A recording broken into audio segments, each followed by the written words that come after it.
प्यारे बच्चों, सुप्रभात। आओ हिंदी व्याकरण और हिंदी भाषा सीखें कार्यक्रम में आप सबका हार्दिक स्वागत है।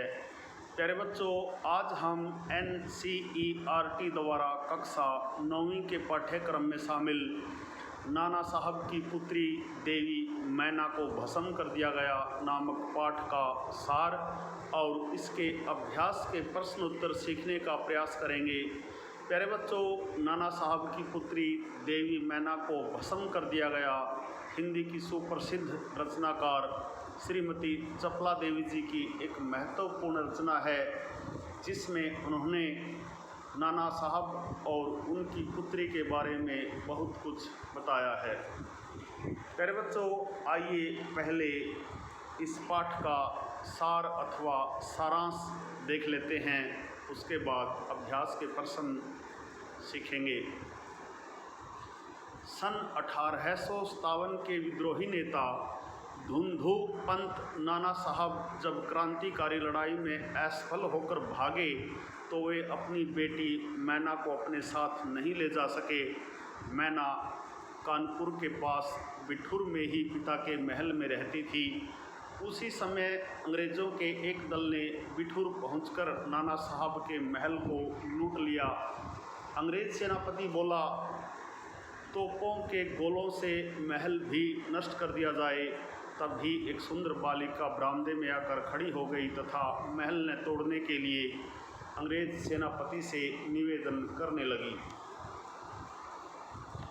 प्यारे बच्चों, उस छोटी उम्र की लड़की के दुखी चेहरे को देखकर सेनापति को उस पर दया आ गई। उसने बालिका मैना से पूछा कि वह महल को क्यों बचाना चाहती है, तो बालिका ने सेनापति से प्रश्न किया कि वे उस महल को क्यों तोड़ना चाहते हैं। सेनापति ने उत्तर दिया कि यह महल विद्रोहियों के नेता नाना साहब का है, अतः इसे नष्ट करने का आदेश मिला है। बालिका ने कहा कि दोषी तो शस्त्र उठाने वाले हैं, मकान तो जड़ पदार्थ है, इसने तो कोई अपराध नहीं किया, इसे नष्ट न करिए, यह स्थान मुझे बहुत प्रिय है, इसकी रक्षा कीजिए। प्यारे बच्चों, बालिका ने उस सेनापति को बताया कि आपकी पुत्री मेरी बहुत अच्छी दोस्त थी। जब वह थी तो आप भी मेरे घर आते थे तथा मुझे अपनी पुत्री जैसा प्यार करते थे। उसकी मृत्यु पर मैं बहुत दुखी हुई थी। उसकी एक चिट्ठी अब तक मेरे पास है। प्यारे बच्चों, सेनापति ने मैना को पहचान लिया। वह बोला, मैं महल बचाने का प्रयत्न करूंगा। इसी समय अंग्रेज़ों का एक प्रधान सेनापति आउटरम वहां आया और सेनापति हे से बोला कि नाना का महल अभी तक उड़ाया क्यों नहीं। हे ने कहा कि क्या किसी तरह नाना का यह महल बच सकता है। प्रधान सेनापति ने कहा, गवर्नर जनरल की आज्ञा मिलने पर ही बच सकता है। अंग्रेज नाना से बहुत नाराज़ हैं। नाना के वंश तथा महल पर दया दिखाना असंभव है। सेनापति हे ने कहा, फिर लॉर्ड कैनिंग को इस विषय का तार दे देते हैं। आउटरम ने कहा कि आप ऐसा क्यों चाहते हैं, हम इस महल को बिना नष्ट किए तथा नाना की लड़की को गिरफ्तार किए बिना नहीं छोड़ सकते। सेनापति हे दुखी होकर चला गया। उसके बाद आउटरम ने नाना के महल को घेर लिया। अंग्रेज सिपाही फाटक तोड़कर महल के अंदर घुस गए। उन्होंने मैना को बहुत ढूंढा किंतु वह न मिली। उस दिन लॉर्ड कैनिंग का तार आया, जिसका आशय इस प्रकार था, लंदन के मंत्रिमंडल का मत है कि नाना के स्मृति चिन्ह तक को मिटा दिया जाए, इसलिए वहाँ की आज्ञा के विरुद्ध कुछ नहीं हो सकता। उसी समय क्रूर जनरल आउटरम की आज्ञा से नाना साहब के सुविशाल राजमहल पर गोलाबारी होने लगी। घंटे भर में ही उसे मिट्टी में मिला दिया गया। प्यारे बच्चों, उस समय लंदन के प्रमुख पत्र टाइम्स में छपा बड़े दुख का विषय है कि भारत सरकार आज तक उस दुर्दांत नाना साहब को नहीं पकड़ सकी, जिस पर सभी अंग्रेज जाति का भीषण क्रोध है। सर टॉमस हे की नाना की बेटी पर दया करने की बात से हंसी आती है। शायद वे बुढ़ापे में उस महाराष्ट्रीय कन्या के सौंदर्य पर मोहित होकर अपना कर्तव्य भूल गए हैं। नाना की लड़की को सेनापति हे के सामने फांसी पर लटका देना चाहिए। उसी वर्ष सितंबर की आधी रात के समय मैना महल के खंडहरों में बैठी रो रही थी। पास में ठहरी आउटरम की सेना ने उसे पकड़कर गिरफ्तार कर लिया। मैना ने आउटरम से जी भरकर रोने की अनुमति मांगी, किंतु क्रूर आउटरम को उस पर दया न आई। उसने मैना को गिरफ्तार कर लिया और कानपुर के किले में बंद कर दिया। फिर उसे धधकती आग में फेंक दिया गया। मैना इस प्रकार जलकर भस्म हो गई। प्यारे बच्चों, यह था नाना साहब की पुत्री देवी मैना को भस्म कर दिया गया नामक पाठ का सार अथवा सारांश। आशा है आपको अच्छी प्रकार से समझ में आया होगा। प्यारे बच्चों, आइए पाठ पर आधारित अभ्यास के प्रश्न उत्तर सीखने का प्रयास करते हैं। अभ्यास का पहला प्रश्न देखिए। बालिका मैना ने सेनापति हे को कौन कौन से तर्क देकर महल की रक्षा के लिए प्रेरित किया? प्यारे बच्चों, बालिका मैना ने अपने पिता के महल की रक्षा के लिए निम्नलिखित तर्क दिए। नंबर 1, मैना ने तर्क दिया कि महल को गिराने से सेनापति की किसी उद्देश्य की पूर्ति न हो सकेगी। प्यारे बच्चों, तर्क नंबर 1 देखिए। मैना ने तर्क दिया कि महल को गिराने से सेनापति के किसी उद्देश्य की पूर्ति न हो सकेगी।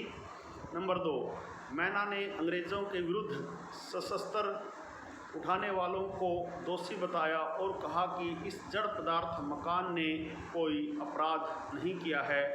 नंबर 3, अंत में मैना ने सेनापति हे को अपना परिचय देकर बताया कि उन्हें उनकी पुत्री मेरी की सहेली की रक्षा करनी चाहिए।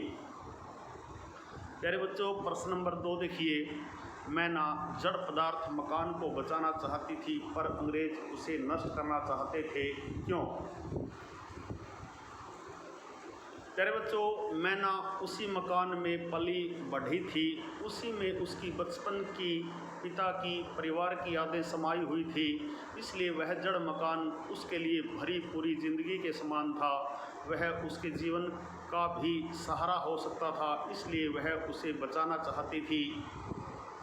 अंग्रेज़ों के लिए वह राजमहल उनके दुश्मन नाना साहब की निशानी था। वे उनकी हर निशानी को मिट्टी में मिला देना चाहते थे ताकि देश में फिर से कोई अंग्रेज़ों के विरुद्ध आवाज़ न उठाए। प्रश्न नंबर 3 देखिए। सर टॉमस हे के मैना पर दया भाव के क्या कारण थे? मैना का करुणामयी मुख और उसकी अल्पायु देखकर सेनापति हे को उस पर दया आई। वह उसकी पुत्री मेरी की सहेली भी थी। प्रश्न नंबर 4 देखिए।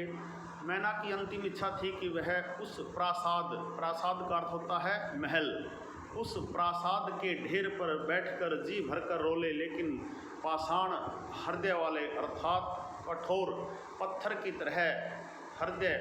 की तरह कठोर हृदय वाले जनरल ने किस भय से उसकी इच्छा पूर्ण न होने दी?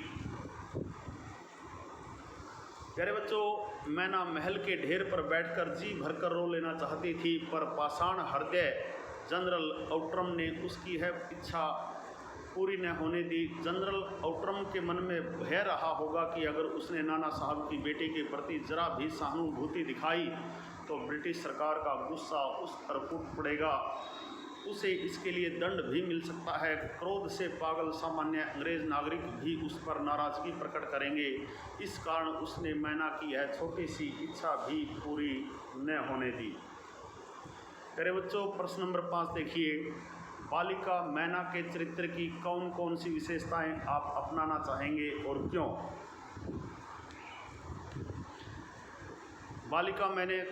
बालिका मैना के चरित्र की निम्नलिखित विशेषताएं हम अपनाना चाहेंगे। नंबर 1, वह एक साहसी तथा वाक्चतुर बालिका थी। पैतृक धरोहर और देश प्रेम की भावना उसमें कूट कूट कर भरी हुई थी। नंबर 3, निर्भय तथा आत्म बलिदान की भावना भी उसमें भरी थी। वह भावुकता और तर्कशीलता से ओतप्रोत थी। अतः हम उनकी इन सभी विशेषताओं को अपनाना चाहेंगे। प्यारे बच्चों, प्रश्न नंबर 6 देखिए। टाइम्स पत्र ने 6 सितंबर को लिखा था, बड़े दुख का विषय है कि भारत सरकार आज तक उस दुर्दांत नाना साहब को नहीं पकड़ सकी। इस वाक्य में भारत सरकार से क्या आशय है, क्या अभिप्राय है? प्यारे बच्चों, यहाँ भारत सरकार से आशय है ब्रिटिश शासन के अंतर्गत चलने वाली भारत सरकार, जिसे अंग्रेज अधिकारी चलाते थे। आइए रचना और अभिव्यक्ति पर आधारित प्रश्न भी देख लेते हैं। स्वाधीनता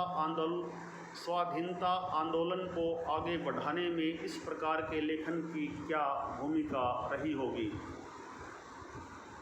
प्यारे बच्चों, स्वाधीनता आंदोलन अर्थात आज़ादी प्राप्त करने का जो आंदोलन था, उसमें इस प्रकार के लेखों का महत्वपूर्ण रोल रहा है।